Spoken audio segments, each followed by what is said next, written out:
The house is blue, not a gentle blue, not the faded blue of old jeans or winter skies. This blue is deliberate, aggressive even. The blue of a woman who understood that color is not decoration.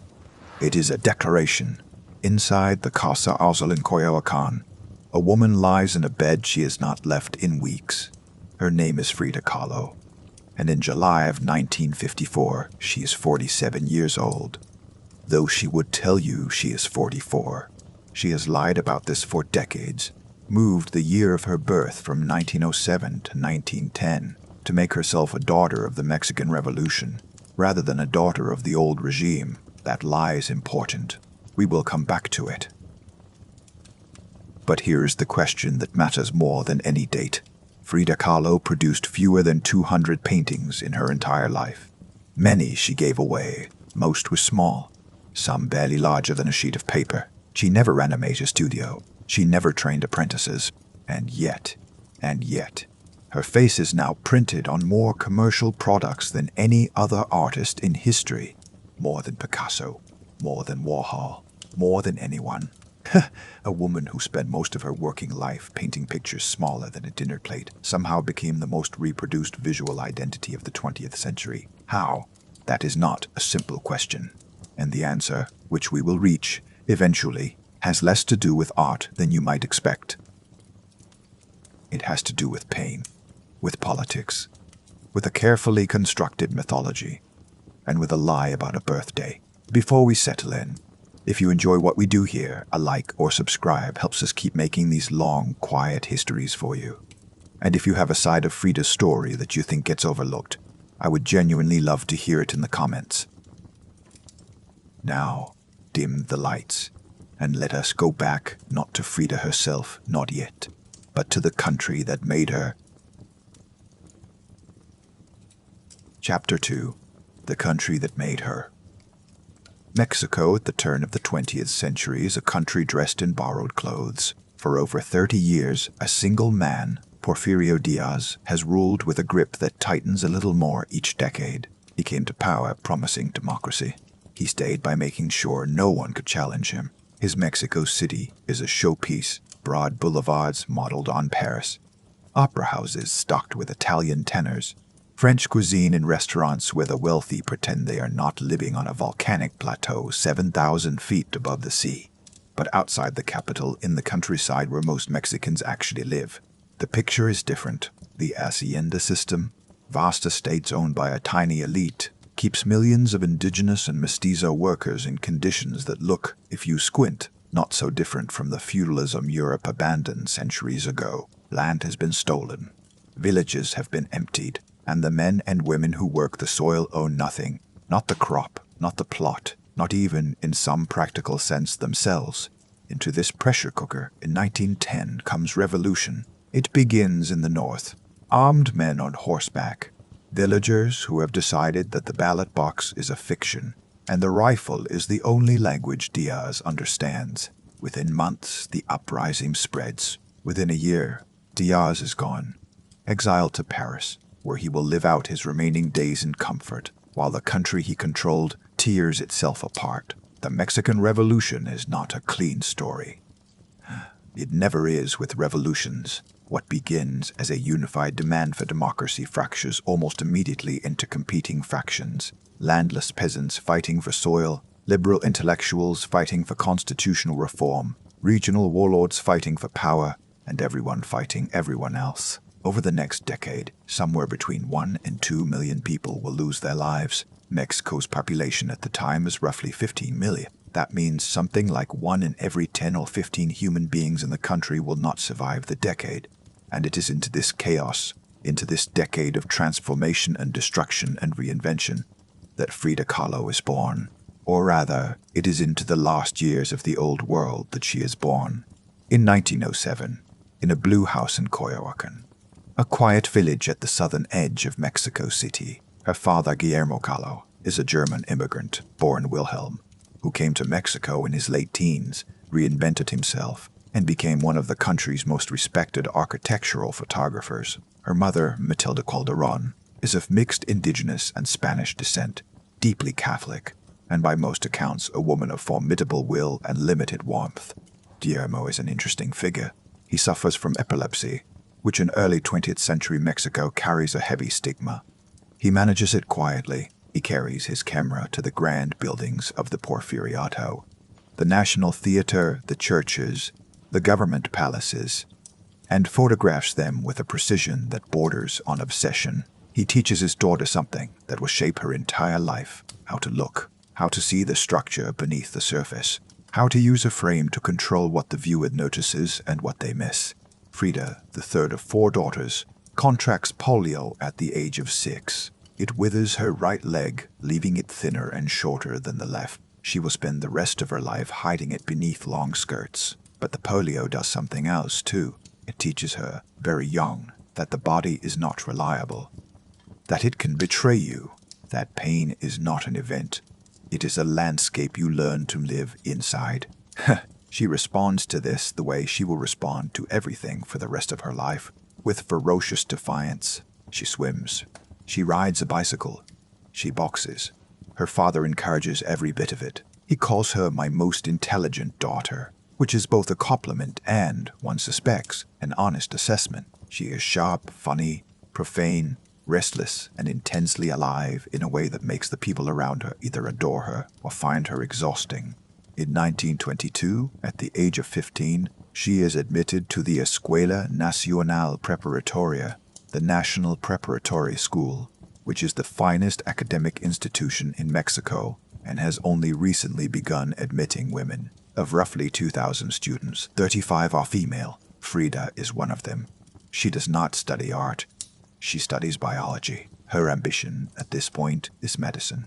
She wants to be a doctor. Here is where most people's knowledge of Frida Kahlo begins, and here is where most of it goes wrong. Because the story most people know goes like this. Girl gets in bus accident. Girl is confined to bed. Girl starts painting. Girl becomes famous artist. It is a clean narrative.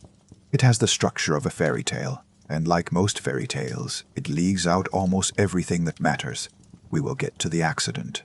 We will get to the painting. But first, we need to talk about the man on the scaffolding, because Frida Kahlo's life makes no sense without Diego Rivera, and their relationship makes no sense without understanding what Mexico was trying to become in the 1920s. The revolution is over, or at least the shooting has mostly stopped. The new government, desperate to forge a unified national identity from the wreckage, turns to an unlikely tool: muralism. The idea is breathtaking in its ambition. Paint the walls of public buildings, schools, government offices, marketplaces with enormous images of Mexican history, indigenous culture, and revolutionary ideals. Make art that belongs to everyone. Make art that you cannot buy, cannot lock in a private gallery, cannot ship to New York or Paris. Art that stays where it is, on the walls of the people.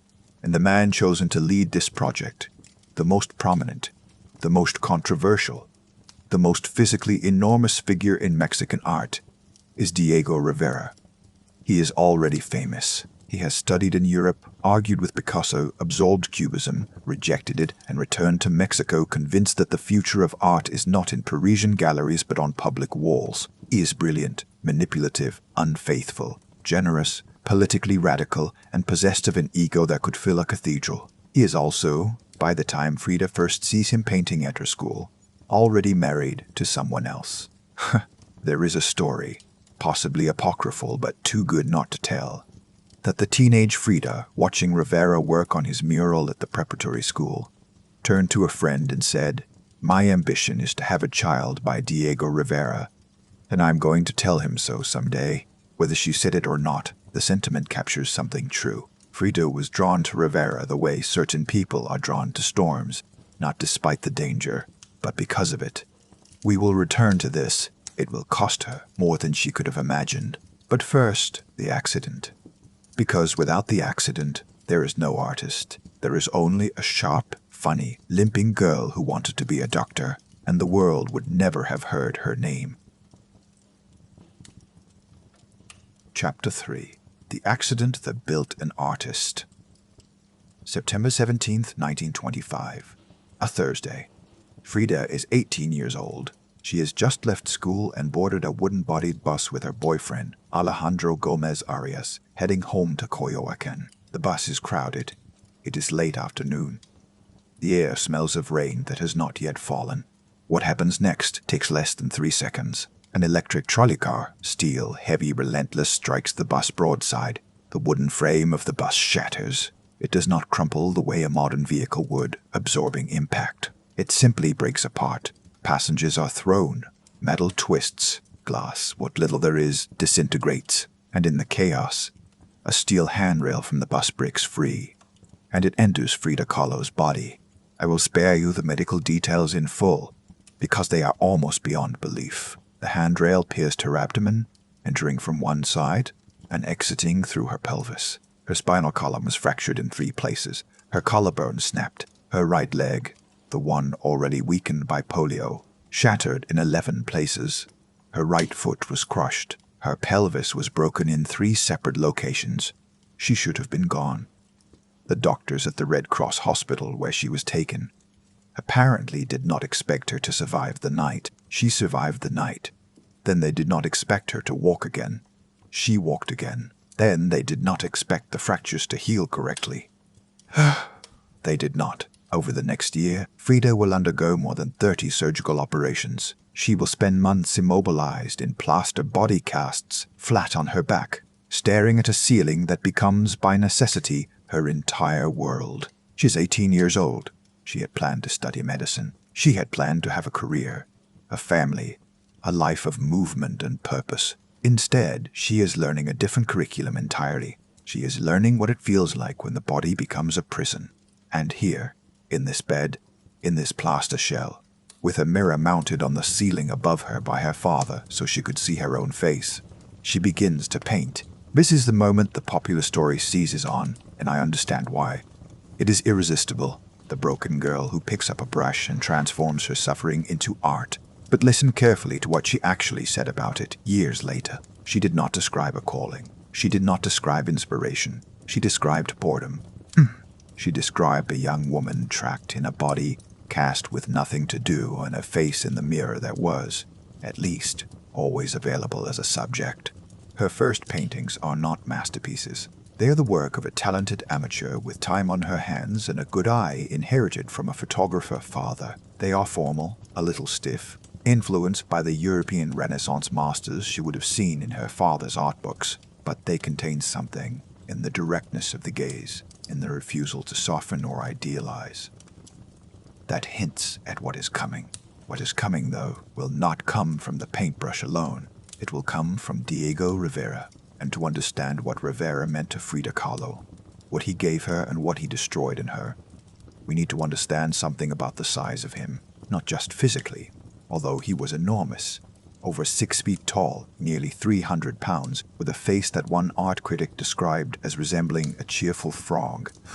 No, the size that mattered was cultural. By the late 1920s, Diego Rivera is not merely an artist. He is an institution. He is the visual voice of the Mexican Revolution. His murals cover the walls of government buildings, schools, and public spaces across the country. Thousands of square feet of images celebrating indigenous heritage, workers' struggles, and the promise of a new Mexico. He dines with presidents. He argues with Trotsky. He is courted by American industrialists who find his communist politics distasteful but his talent undeniable. In Mexico, he is perhaps the most famous living person.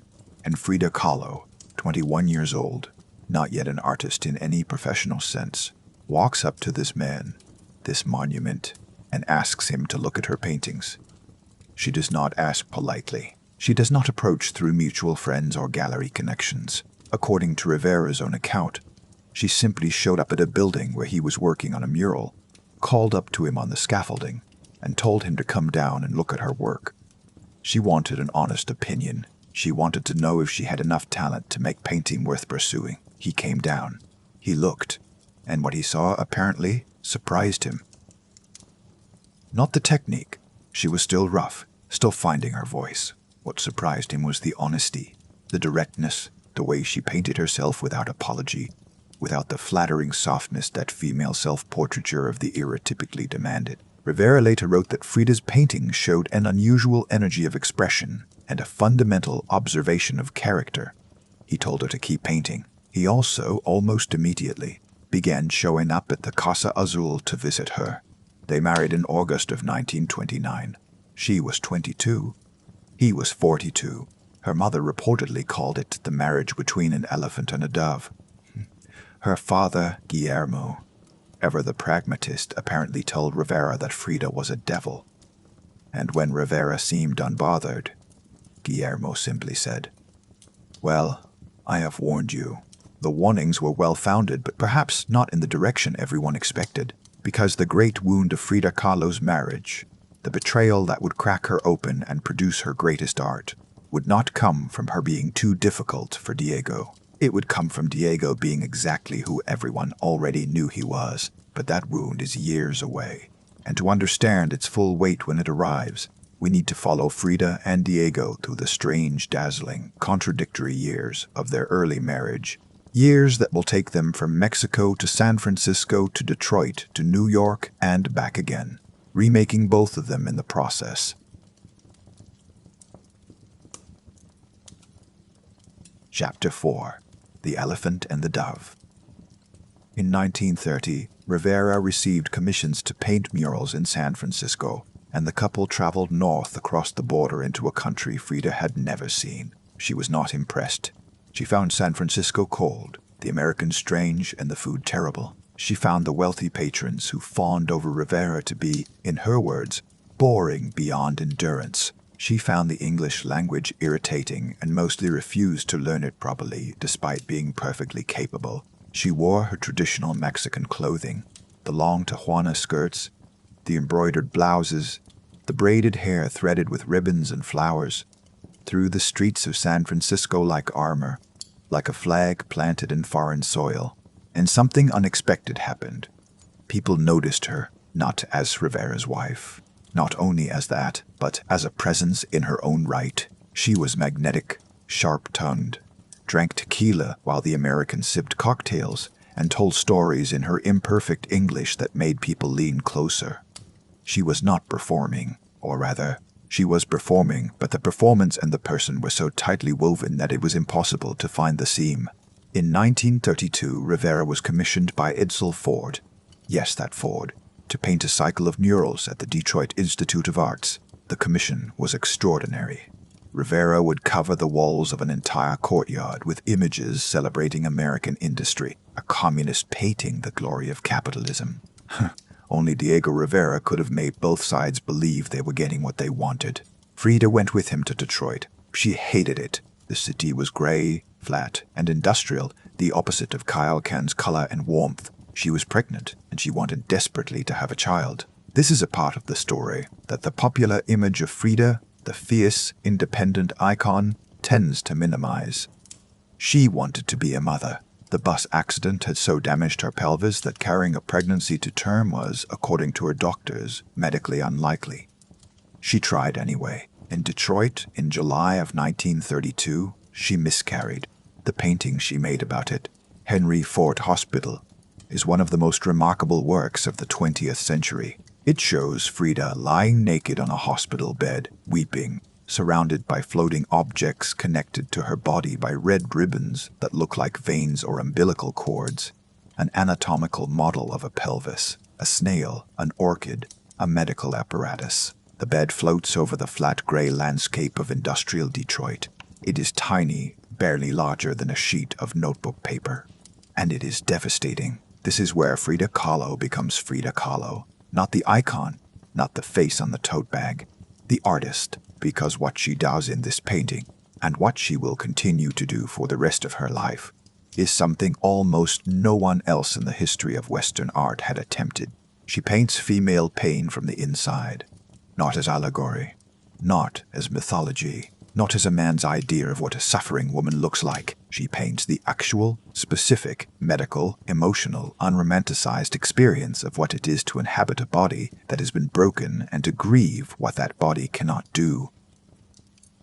Remember the question we started with, how a woman who painted fewer than 200 small paintings became the most reproduced visual identity in history. We are getting closer to the answer, but it is not the answer you might expect. because it is not really about the paintings. Not entirely. In 1933, Rivera was commissioned to paint a mural in the lobby of the new Rockefeller Center in New York. It was the most prestigious commission in the Americas. He promptly included a portrait of Lenin in the composition. Nelson Rockefeller asked him to remove it. Rivera refused. The Rockefellers had the entire mural destroyed.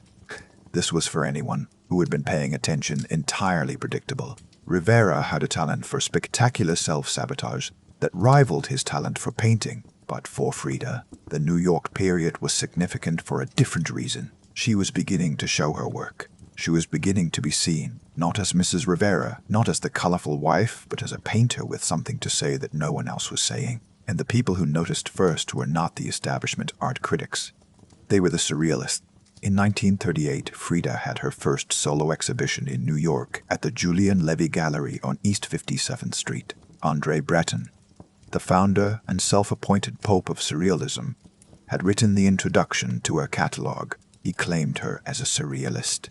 He said her work proved that Mexico was inherently surreal, that her paintings were products of the unconscious dream world that the surrealists so prized. Frida's response was characteristic. They thought I was a surrealist, but I was not. I never painted dreams. I painted my own reality. This is important, and it is a distinction that the art world has been arguing about for nearly a century now, because Frida's paintings do look surreal. Bodies opened to reveal roots and flowers, two Fridas sitting side by side connected by a vein, a deer with Frida's face pierced by arrows. But she was not working from the unconscious. She was working from the specific, documented medical reality of her own damaged body. The difference matters enormously, and we will come back to it when we talk about her legacy and why certain people have tried very hard to claim her for movements she never joined. Chapter 5. The Wound That Made the Art. In 1934, Diego Rivera slept with Frida Kahlo, Frida's younger sister. That is the sentence. It does not require elaboration to land, but the context makes it worse. Christina was not a stranger or a distant figure. She was Frida's closest confidant, the sister she trusted most, the one who had nursed her through surgeries and held her hand through miscarriages. And Diego, who had conducted affairs throughout their marriage with models, assistants, and admirers, affairs Frida had tolerated with varying degrees of anguish. Diego chose Frida's own sister.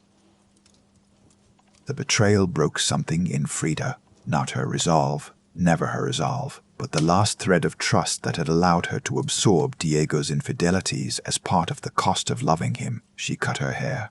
This matters more than it might sound. Her long braided hair, woven with ribbons and flowers, was central to the visual identity she had constructed. Cutting it was not vanity, it was demolition. She was dismantling the version of herself she had built for him, and she painted. She painted like a woman setting fire to a house to see what survives. The works from this period. A few small nips, memory, my grandparents, my parents, and I, are raw in a way her earlier work had not been. The pain is no longer just physical. It is the specific, nauseating pain of intimate betrayal by the two people she had trusted most. She also, for the first time, began having her own affairs, with men and with women. This was not, in the Mexico of the 1930s, a small thing, and it was not simply revenge, though revenge was part of it. Frida's sexuality had always been more fluid than the heterosexual marriage narrative accommodated. She had had relationships with women before Rivera and would continue to after. Her affairs during this period included the sculptor Isamu Noguchi and later the photographer Nicholas Moret, and several women whose names were kept more carefully hidden. In 1939, Frida and Diego divorced. The painting she made that year, The Two Fridas, is her largest work and perhaps her most famous. Two versions of herself sit side by side holding hands. One wears a European white dress, the Frida Diego rejected. One wears the Tijuana clothing Diego loved. Both have their hearts exposed, visible through their open chests, connected by a single artery. The European Frida holds surgical forceps, clamping the artery shut. Blood drips onto a white skirt. It is not subtle. Frida was never subtle, but it is something more difficult and more valuable than subtlety. It is exact. She is painting the precise mechanism of heartbreak, not metaphorically, anatomically. The exposed hearts are medically accurate. The artery is real. The blood loss is real. She is telling you, with the specificity of a medical illustrator, exactly what betrayal does to the inside of a person. And here is where we begin to answer the question from the beginning of our story, because the divorce from Rivera, paradoxically, was the making of Frida Kahlo as an independent artist, not because suffering is inherently productive. That is a dangerous myth we will dismantle before we are done, but because the divorce forced her, for the first time, to exist in the art world under her own name, with her own exhibitions, her own income, her own reputation. She was no longer Mrs. Rivera. She was Kahlo. The problem was, she could not stay away from him, and he could not stay away from her. In 1940, 1 year after the divorce, they remarried. The heart wants what it wants, even when what it wants has already shown itself, repeatedly and with considerable evidence, to be a source of enormous pain. There is a letter Frida wrote during this period that we will come to later, and when we do, it will reframe everything you think you understand about what this woman was willing to endure and why. Chapter 6. The Second Marriage in the Mosque. The terms of the second marriage tell you everything. Frida agreed to remarry Diego on 2 conditions. First, they would maintain separate finances. She would pay her own way. She would not be dependent on him for money, for housing, for professional standing. Second, there would be no physical intimacy between them. The marriage would be a partnership, a domestic arrangement, a bond of mutual devotion, but the bedroom door would stay closed. Whether Diego honored the second condition is debatable. Whether Frida honored it is equally unclear.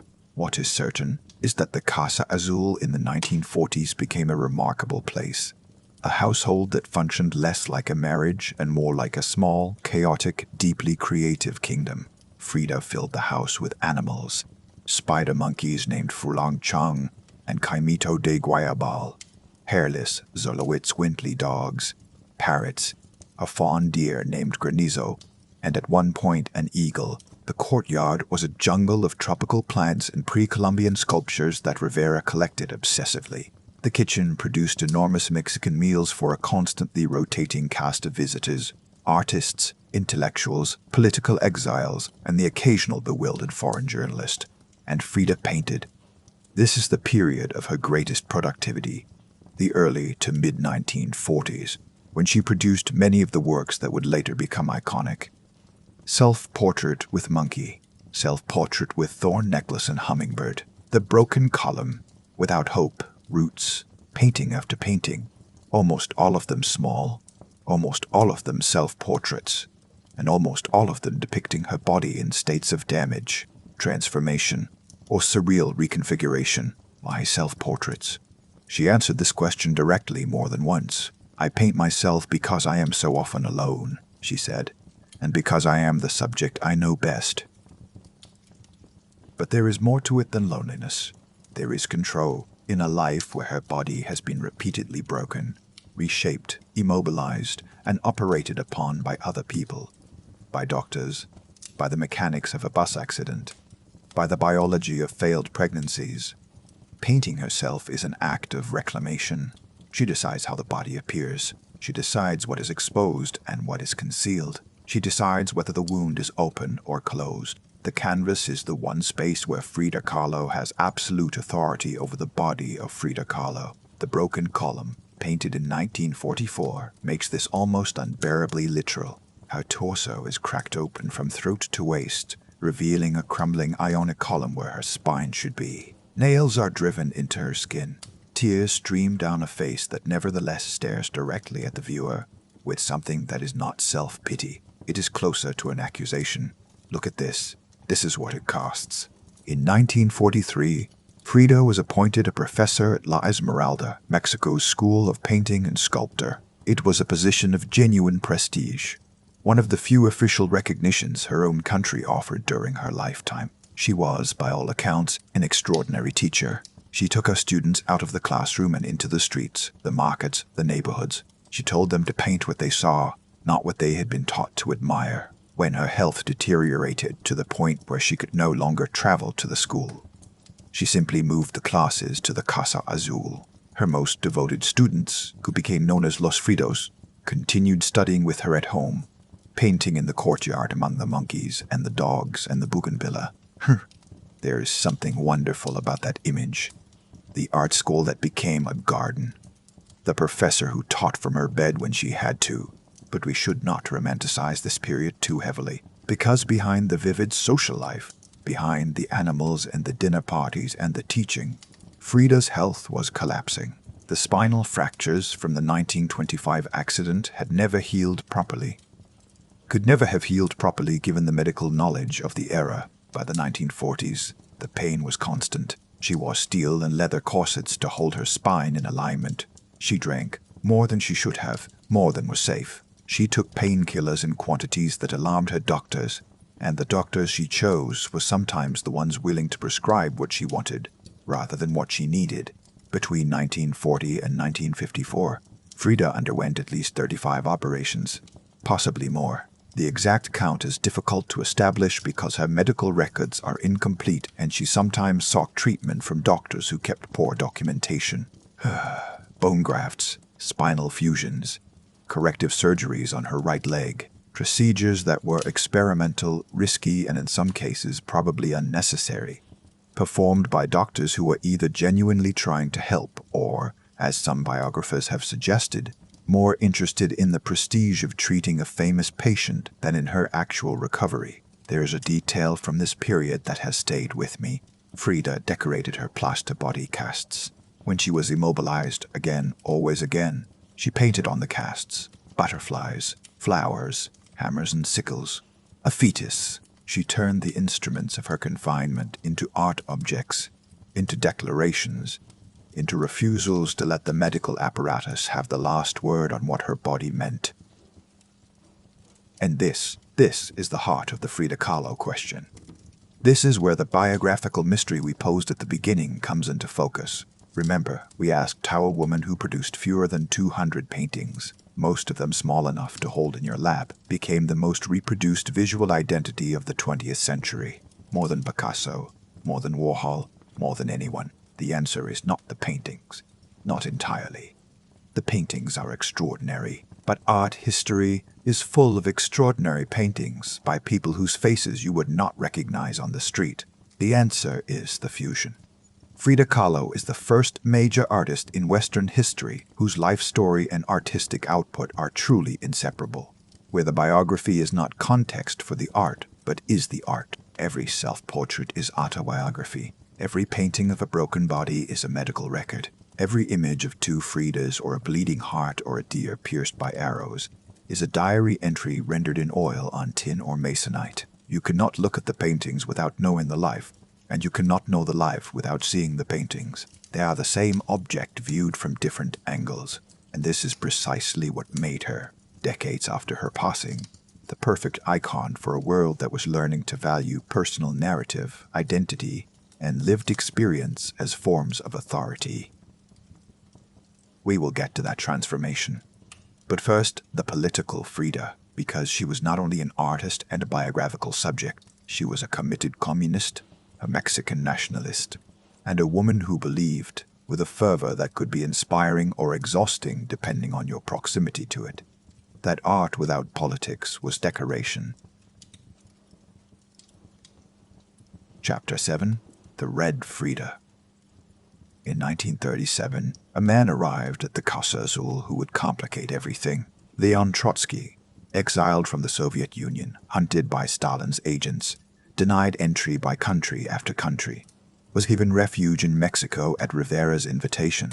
He and his wife Natalia moved into the Blue House. Within weeks, Frida and Trotsky were having an affair.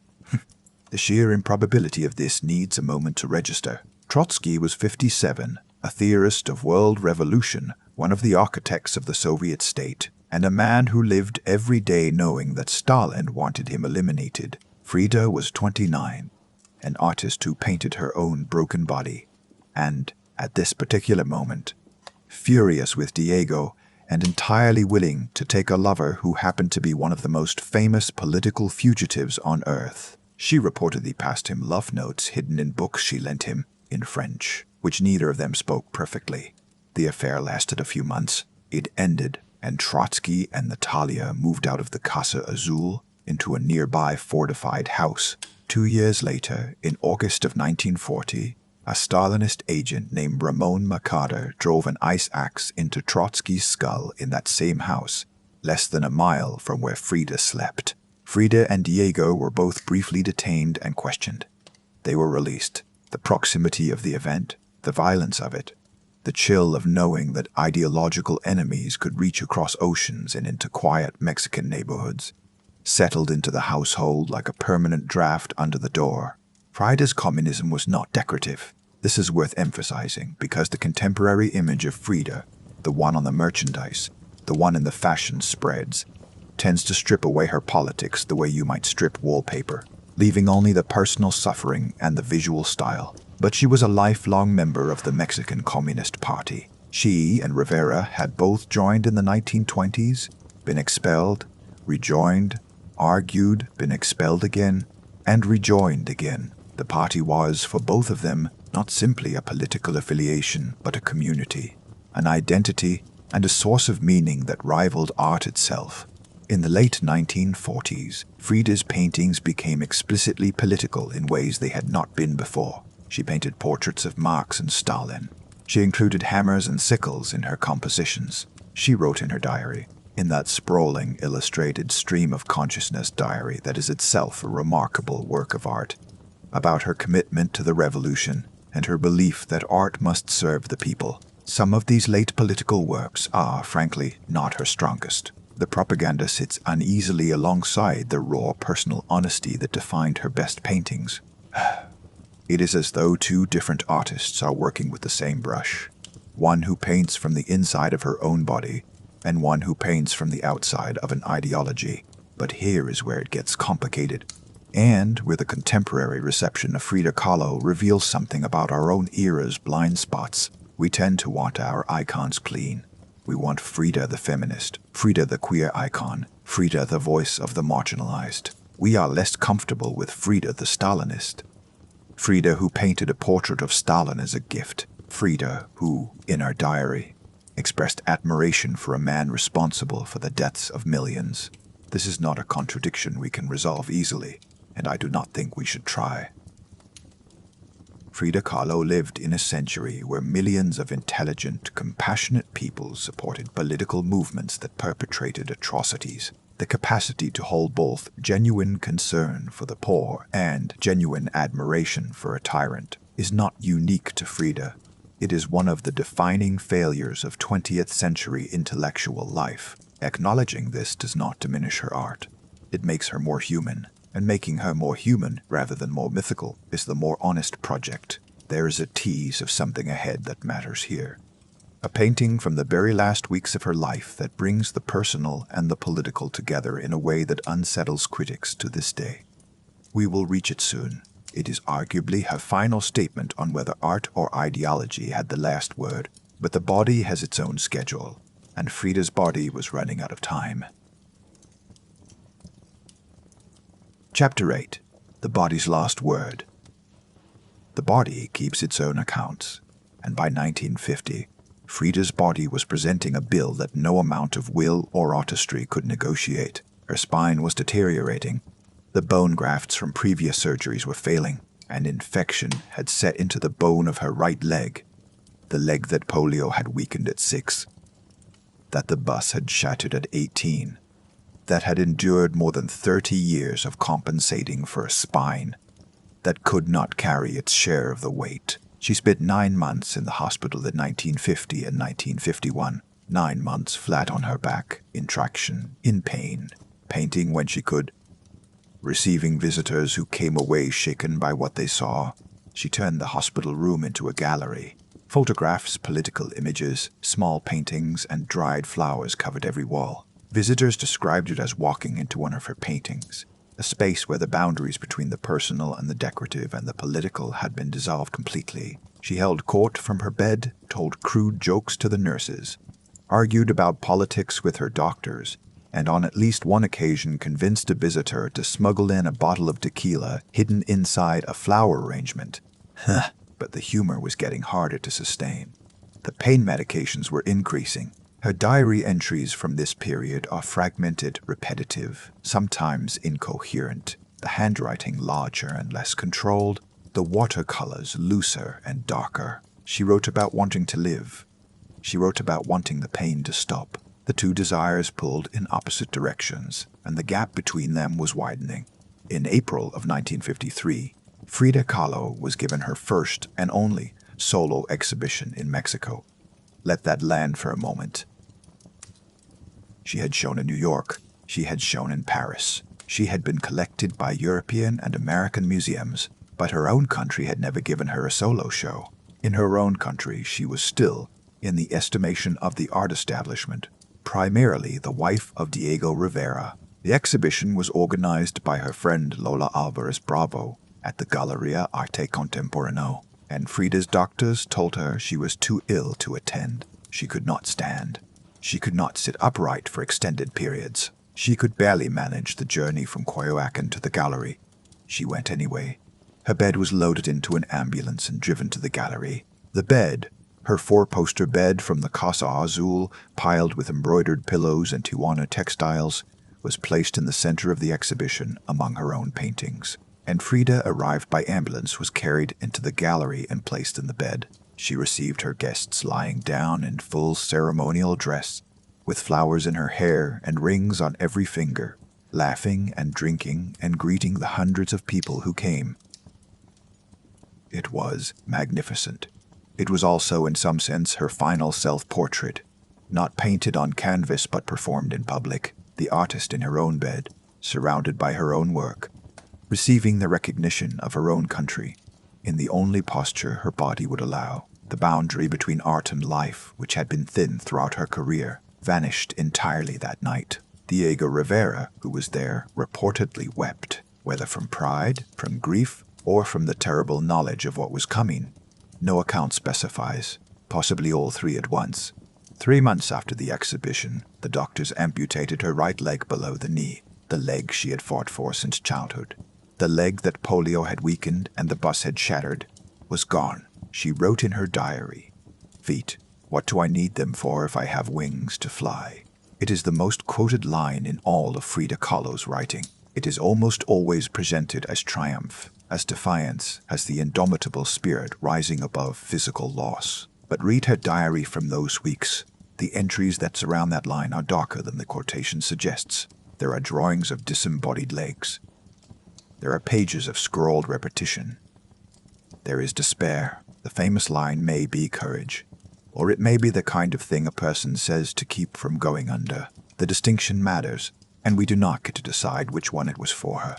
That letter I mentioned earlier, the one that changes the way you understand what Frida was willing to endure, comes from a period not long before this. In it, she writes to a close friend about Diego. She describes her love for him as inescapable and total, despite everything he has done. She describes her art as an extension of her body, and her body as an extension of her pain, and her pain as the price she has agreed to pay for the only two things she has ever truly wanted, Diego and the work. The letter reframes the entire biography.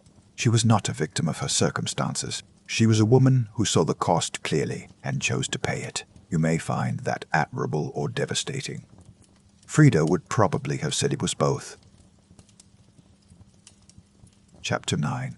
The Lost Days in the Blue House. The year 1954 begins quietly in Coyoacán, too quietly. The Casa Azul, which for decades had been a whirlpool of guests and arguments and animals and color, has grown still. Frida moves between the bedroom and the studio, a distance of perhaps 20 feet in a wheelchair. Some days she does not make even that journey. The monkeys still chatter in the courtyard. The dogs still sleep in the patches of sun on the terracotta tiles. But the center of the house, the force that held the chaos together, is fading. She is still painting. That matters. Even now, with her right leg gone below the knee, with her spine a ruin held together by surgical steel and sheer stubbornness, with pain medications clouding her mind for hours at a time, she is still painting. The brushwork in these final canvases is looser than her earlier precision. Some critics have called it deterioration. Others have seen in it a liberation, the letting go of control that sometimes produces the most honest work an artist can make. Her last completed paintings are still lifes, watermelons mostly sliced open, their red flesh exposed, vivid and almost violently alive against bright backgrounds. They are the most purely joyful work she ever produced, and they are being made by a woman whose body is in the process of giving out. There is something in that juxtaposition that resists easy interpretation. Worthy a celebration, a goodbye, a declaration that color and sweetness persist even when the person holding the brush cannot. Her diary from these final months is extraordinary and terrible. The pages are filled with watercolor washes, deep blues, purples, blacks, and fragmented text that oscillates between hope and despair. She writes about Diego with a tenderness that seems almost cruel given everything he has done. She writes about the revolution with an urgency that suggests she knows she will not see its fulfillment. She draws wings. She draws feet. The feet she no longer has, floating free of the body that failed them. On July 2nd, 1954, 11 days before she passed, Frida did something that astonished her doctors, her friends, and Diego. She left the Casa Azul in her wheelchair and attended a political demonstration, a protest against the CIA-backed coup that had just toppled the democratically elected government of Guatemala. She was photographed there, gaunt, wrapped in a shawl despite the July heat, her fist raised, her face a mask of determination over obvious physical agony. This is the image that the political left claims. This is the Frida who belongs to the revolution. 11 days before the end, too ill to stand, she chose to spend her dwindling reserves of strength not on painting, not on personal goodbyes, but on a political act. You can read this as conviction. You can read it as compulsion. You can read it as a woman who, having lost control of her body, seized control of the only thing she had left, her presence, her witness, her refusal to look away. July 13th, 1954. The official cause was listed as pulmonary embolism. She was 47 years old, or 44 if you believe the birth year she preferred. There has been speculation, careful, persistent, never fully resolved, that Frida took her own life, an overdose of the painkillers that were, by this point, the only thing standing between her and unbearable agony. No autopsy was performed. Diego refused one. Her diary's final entry, the page with the winged figures and the floating feet, ends with a line that has been translated various ways but which, in its most common English rendering, reads, "I hope the exit is joyful, and I hope never to return."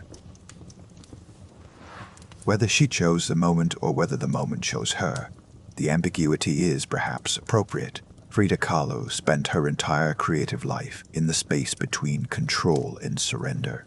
Controlling the image while surrendering the body. Controlling the narrative while surrendering to the pain. That the end itself should be uncertain, contested, interpreted, and reinterpreted by biographers for decades. It is consistent with everything she was. Diego Rivera arranged her body at the Palacio de Bellas Artes, the Palace of Fine Arts, Mexico City's grandest cultural institution. Hundreds came, then thousands. The coffin was draped in a red flag, an act that reportedly infuriated the cultural minister, but that Rivera refused to undo. Even in the arrangement of her departure, the personal and the political could not be separated. She was cremated. Rivera reportedly stood at the mouth of the furnace and watched as the heat took her. Witnesses described a moment when the fire caused the body to sit upright. A final, involuntary motion that horrified some and struck others as the most Frida thing imaginable. One friend said her hair burst into a halo of flame, and for an instant it looked as though she were wearing a crown of fire. Rivera later wrote that losing Frida was the worst thing that had ever happened to him. It is tempting to be cynical about this. The man who betrayed her with her own sister, who conducted affairs throughout their marriage, who built his legend partly on her suffering. But grief does not require consistency, and Rivera's remaining years, he passed 3 years later in 1957, suggest the loss was genuine. He donated the Casa Azul to the Mexican people as a museum. He asked to have his ashes mixed with Frida's and placed in the Blue House. This wish was not honored. He is buried at the Rotunda of Illustrious Persons in Mexico City. Frida's ashes remain in the Casa Azul, in a pre-Columbian urn on her dressing table, in the bedroom where she painted and suffered and held court, and in all likelihood chose her own ending. Chapter 10. The Silence Between. Here is something that the modern cult of Frida Kahlo has erased. After her passing, she was largely forgotten. Not immediately, not in Mexico where she remained a known figure, but in the international art world, she effectively vanished for nearly 2 decades. Through the 1960s and into the 70s, Frida Kahlo was a footnote, a minor figure. Diego Rivera's wife, who also painted, her work was rarely exhibited, rarely discussed in art historical surveys, and almost never mentioned without Rivera's name appearing first and larger. The resurrection of Frida Kahlo begins in the late 1970s, and it begins, this is crucial, not in the art world but in the political one. The feminist movement, particularly in the United States and Mexico, was searching for historical figures who embodied female creativity, resistance, and autonomy. Frida fit.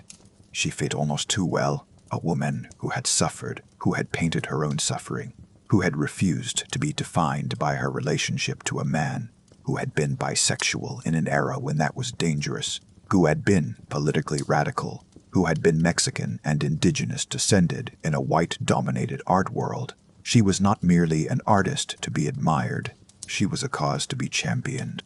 In 1982, the Whitechapel Gallery in London mounted a major retrospective. In 1983, Hayden Herrera published a biography, Frida, a biography of Frida Kahlo, that became a bestseller and introduced the artist to millions of readers who had never seen one of her paintings. The biography did something extraordinary. It made Frida's life story as compelling as her art. It argued, persuasively, passionately, that you could not understand the paintings without the biography, and you could not understand the biography without the paintings. The two were a single project. This is the argument that changed everything, and it is the argument we need to examine carefully, because it is both true and dangerous. It is true because Frida herself insisted on it. She painted her own body, her own pain, her own loves, her own politics. The biographical reading is not imposed from outside. It is invited by every canvas she produced. It is dangerous because it can reduce the art to illustration. If the paintings are valued primarily as biographical documents, as evidence of suffering, as proof of resilience, then their formal qualities, their compositional intelligence, their art historical significance begin to fade. Frida becomes not an artist who happened to suffer, but a sufferer who happened to paint. And that distinction, subtle as it sounds, has enormous consequences, because once the biography eclipses the art, the image eclipses both. And that is exactly what happened.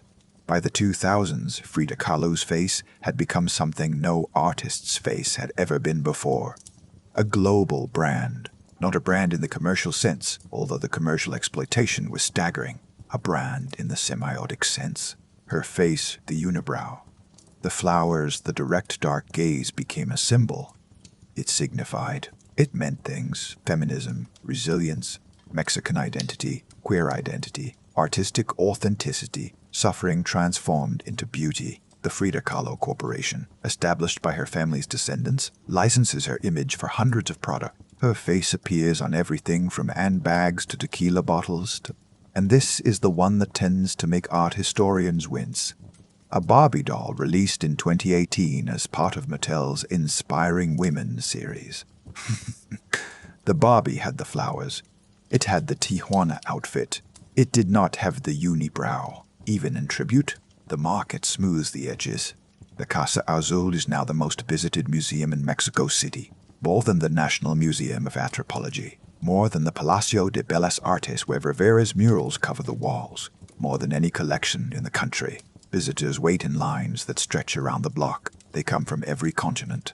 They photograph her bedroom, her kitchen, her corsets, her wheelchair, her ashes in their pre-Columbian urn. They stand in her garden among the descendants of her plants and look at the blue walls with the reverence previously reserved for cathedrals. And here's the question that no one, not the scholars, not the feminists, not the family, not the corporation, has fully answered. Is this what she would have wanted? Chapter 11. The Myth and What It Costs. We need to be careful here, because the question of legacy, of what Frida Kahlo means now, decades after her passing, is not a simple story of recognition delayed and then delivered. It is a story about what happens when a person becomes a symbol, and symbols by their nature require simplification. They require the removal of everything that does not serve the message. The Frida who appears on tote bags and t-shirts is a specific version of the woman. She is the sufferer who triumphed. She is the marginalized woman who refused to be silenced. She is the queer icon, the feminist pioneer, the indigenous voice in a colonized world, and she was all of those things. But she was also a woman who adored Stalin. She was a woman who returned, voluntarily, to a marriage that had devastated her. She was a woman who could be cruel. Her wit had edges that drew blood, and her diary contains passages about other women that are dismissive in ways that complicate the feminist reading. She was a woman who constructed a persona as deliberately as any modern brand strategist. The Tijuana clothing, the braided hair, the flowers, the jewelry, even the unibrow, which she darkened with pencil to make it more prominent. This is not a criticism, it is a recognition. Frida Kahlo was not a symbol who happened to be a person. She was a person who understood, with extraordinary intelligence, how to become a symbol. The persona she constructed, the visual identity that now adorns a million products, was itself a work of art, perhaps her most successful one. Think about what she did. She took the traditional clothing of the Tijuana women of the Isthmus of Tehuantepec, a region famous for its matriarchal social structures, and made it her permanent costume. Not because she was from Tehuantepec, she was from Coyoacán, a middle-class suburb of Mexico City. Her father was German. She chose this clothing as a statement, a declaration of indigenous identity, of female power, of Mexican authenticity in opposition to the European aesthetic that dominated the Mexican elite, and it worked. It worked so well that the clothing and the person became inseparable. You cannot picture Frida Kahlo in blue jeans. The image resists. She designed herself the way she designed her paintings, with total control over what you see and what you do not see. The long skirts hid the damaged leg. The elaborate hair and jewelry drew the eye upward, away from the wheelchair. The bold eyebrows said, "I am not interested in your standards of beauty. I am establishing my own." And here is the final irony, the one that would have amused Frida and infuriated her in equal measure. The persona she built to assert her individuality has become a template for millions. Young women paint on unibrows and wear flower crowns as acts of feminist identification. They are performing Frida as Frida performed the Tijuana, the copy of a copy of a copy. Each iteration a little further from the original, each one sincere. In November of 2021, a Frida Kahlo self-portrait. Diego Yo, a small painting of her face with a miniature Diego embedded in her forehead and tears on her cheeks, sold at auction for $34.9 million. It became the most expensive work by a Latin American artist ever sold. A painting smaller than a placemate. A painting about heartbreak. A painting that Frida likely made in an afternoon, in pain, in the bed she could not leave. $34.9 million. Would the woman who painted her own broken body on pieces of tin the size of a postcard have understood what $34.9 million meant? She lived most of her life in financial difficulty. She was dependent on Rivera's income for years before establishing her own sales. She gave paintings to friends. She bartered them for medical treatment. The market value of art was, for Frida, always secondary to its personal necessity. And yet, she also craved recognition. She craved it fiercely. Even as she performed indifference, the diary entries reveal it. The careful curation of her image reveals it. The fact that she went to her only Mexican exhibition in an ambulance, in a bed, in full ceremonial dress, reveals it.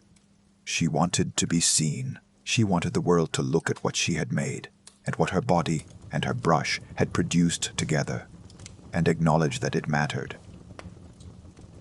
The answer to whether she would have wanted this, the merchandise, the Barbie, the 34.9 million, is probably both yes and no. Yes, because she wanted recognition and she wanted the world she painted to be acknowledged as real. No, because the commercial Frida has been smoothed, the edges have been sanded, the Stalinist has been removed, the cruel wit has been softened, the sexual complexity has been flattened into a rainbow flag rather than the messy, contradictory, sometimes painful reality of a woman navigating desire in a world that punished deviation.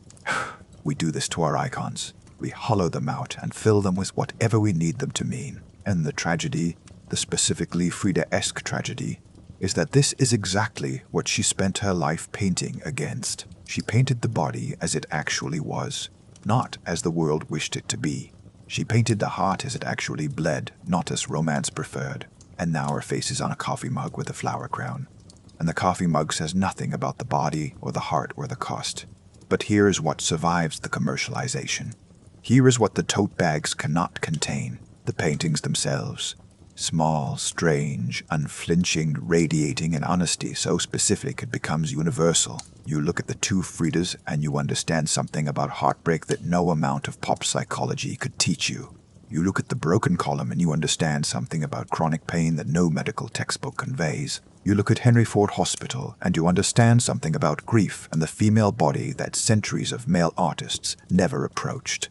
The paintings do not need the biography to work. That is the test. Strip away everything. The bus accident, the marriage, the affairs, the politics, the persona, the merchandise, and put a person who knows nothing about Frida Kahlo in front of the two Fridas. They will feel it. They will understand that they are looking at a painting about being divided against yourself, about love that sustains and love that drains, about the impossible task of being one whole person when the world insists you be two. That is not fame.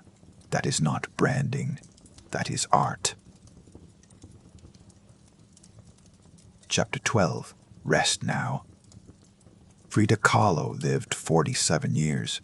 She endured more physical pain than most of us will know in a lifetime. She loved extravagantly and was betrayed extravagantly in return. She painted fewer than 200 paintings, almost all of them small, almost all of them about herself. She changed what art could be about, not through theory, not through manifestos, but through the simple, radical act of painting the truth of one woman's body and calling it sufficient. She was not a saint. She was not a symbol, though she became one. She was a woman who woke up every morning in a body that hurt, put flowers in her hair, picked up a brush the size of a pencil, and told the truth on a piece of tin barely bigger than her hand. That is enough. That has always been enough. The paintings hang in museums now, in Mexico City, in New York, in San Francisco, in Paris. They are small. You have to lean in close, and when you do, when you stand in front of one of those tiny canvases and look into the eyes she painted from the mirror her father mounted above her bed, you will find that she is looking back at you, not at the crowd, not at history, not at the merchandise, at you. If tonight's story stirred something, a thought, a memory, a side of Frida you think deserves more attention, I would be honored if you shared it below. The house is blue, the garden is quiet, the mirror on the ceiling reflects only the evening sky now, and a single star appearing, and the darkness coming gently, the way it does in Coyoacán, where the air smells of jasmine, and the walls hold the warmth of the day long after the sun has gone. Rest well, and I will see you in the next one.